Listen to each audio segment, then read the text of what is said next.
সাংবাদিকের প্রশ্নের জবাব দিলেন, এমনকি ইসলামী আন্দোলন বাংলাদেশের অবস্থান স্পষ্ট করলেন। বাংলাদেশে জামাতে ইসলাম সেই সংগঠন সম্পর্কেও প্রশ্ন করেছেন ইসলামী আন্দোলন বাংলাদেশের প্রধান আমির আল্লামা মুফতি সৈয়দ মোহাম্মদ রেজাউল করিম পীর সাহেব হুজুর চরমনের কাছে।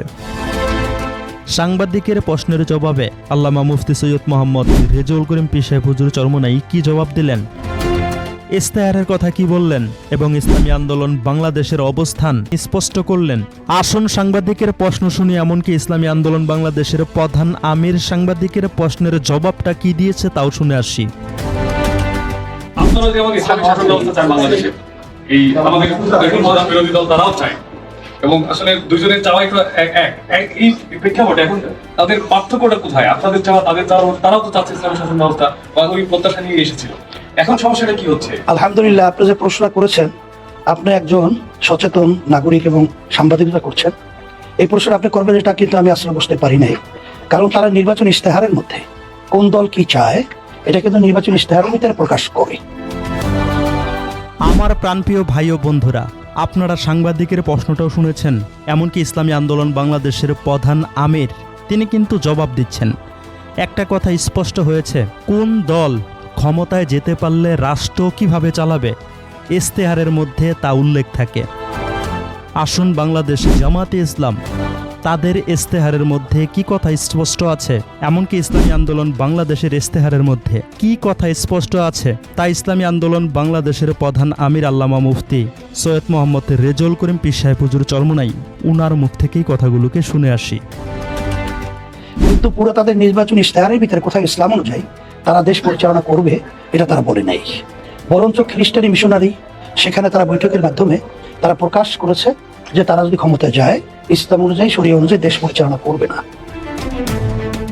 আমার প্রাণপ্রিয় ভাই ও বন্ধুরা, আপনারা হয়তো স্পষ্টভাবেই শুনতে পেয়েছেন ইসলামী আন্দোলন বাংলাদেশের প্রধান আমিরের মুখ থেকে বাংলাদেশে জামাতে ইসলাম তাদের ইশতেহারের মধ্যে কোথাও কোনো জায়গায় তারা ক্ষমতায় যেতে পারলে ইসলাম অনুযায়ী রাষ্ট্র পরিচালনা করবে, শরিয়া আইন বাস্তবায়ন করবে তা উল্লেখ নেই।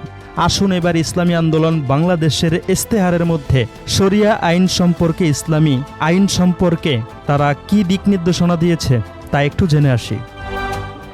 আর আমরা নির্বাচন ইশতেহারের মধ্যে আমরা পরিষ্কারভাবে বলেছি, যদি আল্লাহ কবুল করে আমাদেরকে আল্লাহ ক্ষমতায় নেয় আমরা শরিয়া ইসলাম অনুযায়ী দেশ পরিচালনা করব।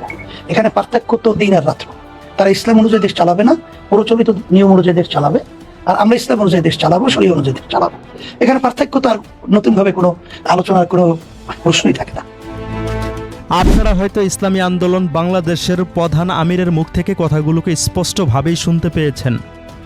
বাংলাদেশে জামাতে ইসলাম যদি ক্ষমতায় যেতে পারত তাহলে শরিয়া আইন অনুযায়ী রাষ্ট্র পরিচালনা করত না, চলমান আইন অনুযায়ী তারা রাষ্ট্র পরিচালনা করত। তাদের ইশতেহারের মধ্যে তা স্পষ্টভাবেই আছে, শরিয়ার কথা ইশতেহারের মধ্যে নেই। আর ইসলামী আন্দোলন বাংলাদেশ যদি ক্ষমতায় যেতে পারত, শরিয়া আইন অনুযায়ী দেশ পরিচালনা করত, তা ইশতেহারের মধ্যে স্পষ্টভাবে আছে। আপনারা হয়তো ইসলামী আন্দোলন বাংলাদেশের প্রধান আমিরের মুখ থেকেই কথাগুলোকে স্পষ্টভাবেই শুনেছেন।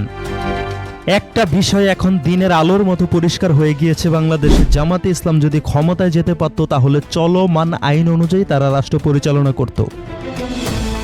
আর ইসলামী আন্দোলন বাংলাদেশ যদি ক্ষমতায় যেতে পারত তাহলে আল্লাহ পাক রব্বুল আলামিনের বিধান অনুযায়ী শরিয়া আইন অনুযায়ী বাংলাদেশ পরিচালনা করা হতো।